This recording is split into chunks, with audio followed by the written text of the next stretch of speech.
This episode does contain mentions of suicide and self-harm. If you or someone you know is struggling with mental health, there is help available. You can call, text, or chat 988 for 24/7 around-the-clock confidential support from a trained crisis counselor. And if you're experiencing a life-threatening situation, call 911 or go to your nearest emergency room and stay safe, folks. What's up, lifers, and welcome to the Daily Stand-Up with Lifetime Value, where we're giving you fresh new customer success ideas every single day. I got my man Rob here. Rob, do you want to say hi? What's up, y'all? And we've got JP here. JP, do you want to say hi? Vita Valorum. Yep. And we've got Jim with us. Jim, will you say hi, please? Hi, everyone. Jim Gonzales here. And I am your host. My name is Dylan Young. Jim Gonzales, thank you so much for being here. Can you please elaborate a little bit? Introduce yourself, please. Yes, it's an honor to be here. I'm out here in Oakland, California. I'm Oaktown? first generation. Yeah, Oakland represent. First generation Filipino American, born in San Diego, lived out there my whole life, relocated in the Bay Area 2018. Have been in customer success since 2020, so right before the pandemic, but have been wanting to be in CS since 2018. I could talk more about that later, but excited to be here. I love it. I love it. Jim, you know what we're doing here? We ask every single guest one simple question, and that is, what is on your mind when it comes to customer success? So, Jim, why don't you tell us what that is for you? Yeah, top of mind right now is the job hunt. I do want to talk about mental health as well, but primarily the job hunt. Cool. So how do they go together? I know you just recently had a transition, right? So congratulations. Tell us what that was like and maybe how you maintained your mental health and your mental fitness throughout that. Yeah, so right now, for the last couple months, I decided on starting my own business. It's called Job Quest Heroes. Check it out. But essentially, because I've had multiple jobs in the span of 4 years, I've been equipped with skills and experience with finding opportunities and offers. Essentially, the business is to help other job hunters out there land opportunities in whatever field they want in tech. Awesome. Well, congratulations on starting your own thing. That is no small feat, as several folks on this call can attest to. Actually, I guess all of us, really. But tell me where mental health intersects with that and what you think about that and how do you manage the two, and maybe what sort of conversations are you having with the folks that you're working with in regards to maintaining that through what is a historically difficult, unprecedented job market? I'm about to tell you guys one of the realest stories. Back in 2018, my friend was trying to break into tech, trying to break into customer success. I was on my morning run, so I decided, hey, just give me a call. I can show you the ropes. I'm giving him some advice, some thoughts, and then I'm approaching the Golden Gate Bridge. I lived in San Francisco at the time. I see this guy on the other side of the bridge. It's early in the morning, so I'm like, what the heck? What's going on? Is he just trying to admire the sunrise from a closer view? I told my friend, hey, I'll call you back. So I get closer, I'm running, and then I finally see this guy, and I put two and two together. I realize, oh my gosh, this guy is not in the right state of mind. He's on the other side of the bridge. There's no one out here. It's early in the morning. It was around like 6 in the morning. I say, hey, what's going on? What's your name? Doesn't say anything. And I continue to talk to him. I'm like, hey, I'm Jim. I'm curious, what's your name? He says, it doesn't matter what my name is. And then I'm thinking in my head, like, damn, this guy could jump. And no matter what I say, this guy could jump. So my goal at that time is to just stay in conversation with him. It gets to a point where after me telling him about myself, hey, I'm Jim. I'm curious to hear what's your name. Do you want to talk on the other side? He eventually starts talking and he's mumbling. I could smell that there's alcohol. And we're like talking for 5 minutes. I don't remember exactly what we're talking about because my mind's just running all over the place. It gets to a point where there's other runners, walkers who kind of chime in. And after maybe 10 minutes, which felt like a lifetime, he's like looking over the water. And then eventually he gets on the handrails. We like grab him and lift him over.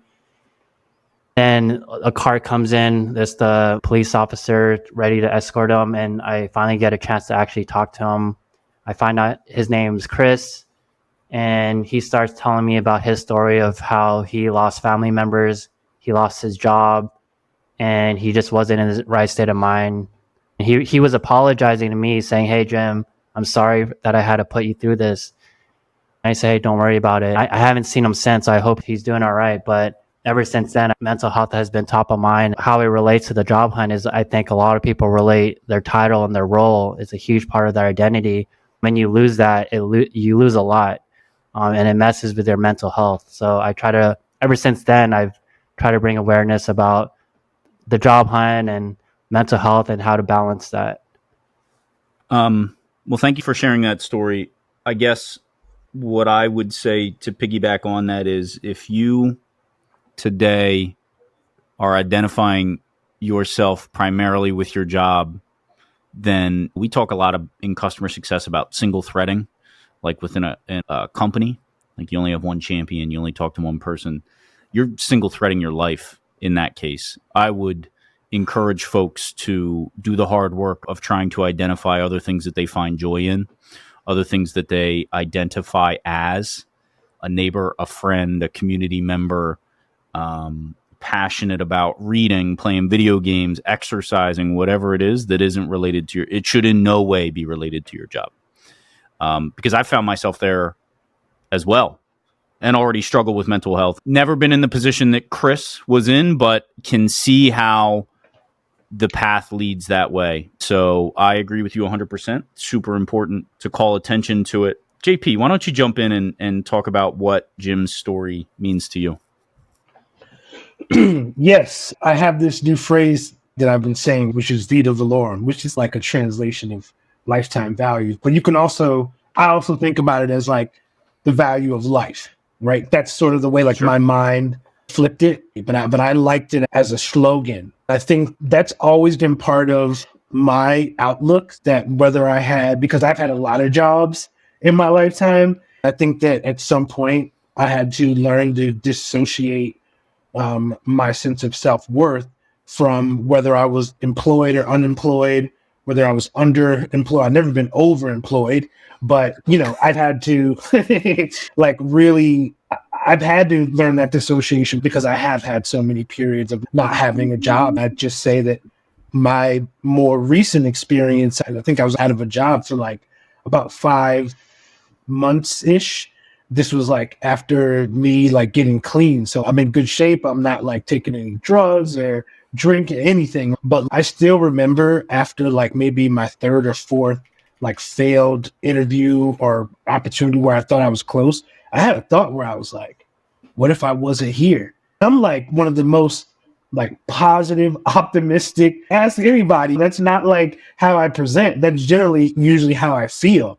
But if even I could get to a point where, I was just taking that rejection in such a way that it would make me question my existence, I can only imagine what so many people out there are going through, especially when it comes to the job hunt right now. So thanks for bringing attention to the topic. And I think, as Dylan said, and I'm sure Rob will agree, is your life has an intrinsic value that has nothing to do with what you produce. And I'll just leave it at that. Yeah, I appreciate you sharing that. Rob, go ahead, and then I want to bring it back to Jim. All I'll say is this is one of the most deeply personal topics to me personally, Jim. And I appreciate so much you bringing it up. Because for me, the worst mental state I've ever been in was before I graduated college. And it was this culmination of, I grew up, I perplexed by this question. What do you want to be when you grow up? Most of us are. You look at the root of that question. What do you want to be when you grow up? It's answered by your career. So your being is your career. Then I spent 4 years in the most toxically pre-professional university that I could ask for. It was a great experience, don't get me wrong. But I was so upset with myself because I felt like I was the only person I knew who didn't have it figured out, and that I was going to graduate and didn't have a job yet. It wasn't until I just made up some semi-bogus business that I was going to go start instead of all the prestigious consulting and banking jobs that my friends got, and a lot of self-work, like what Dylan said, around identifying who you are outside of your work, meditation practices and things like that, that taught me the lesson that I am not my job. and that my job is just one little feature in this overall ecosystem that I am. But this is a super important topic, so I appreciate it. Jim, what are the tips or the pieces of advice you give to folks about how to maintain this while they're going through a transitional period? Yeah, first off, like JP, Rob, thanks for sharing your stories. I think the more we share, the more people are able to share their story. So I appreciate that. As far as like tips, advice, tricks on maintaining your mental health during the job hunt, was that the question, Dylan? In general, in any difficult times, you tell me where you want to take it. Yeah, this market's crazy. I've had to job hunt maybe like a year and a half ago, and that market was already crazy as it is. It's even more competitive today. So I talk to people who are dealing with rejections. They're not even able to land interviews. So typically I tell people to take a step back.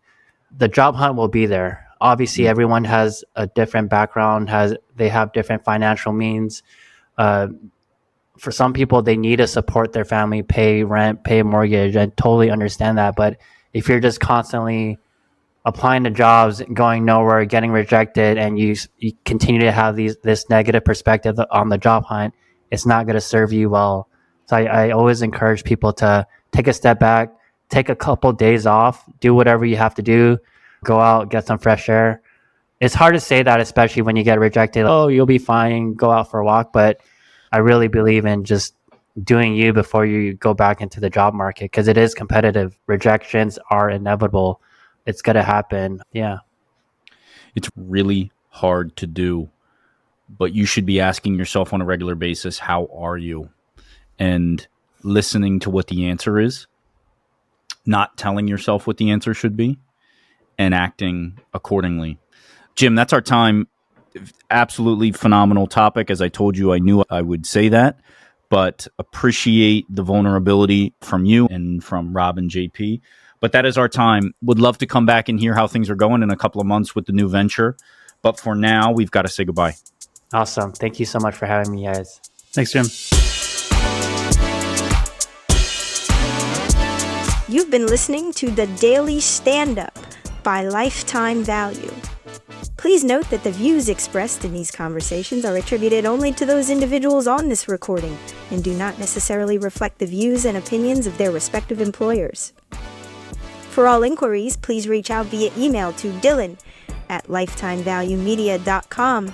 Find us on YouTube at Lifetime Value and find us on the socials at Lifetime Value Media. Until next time.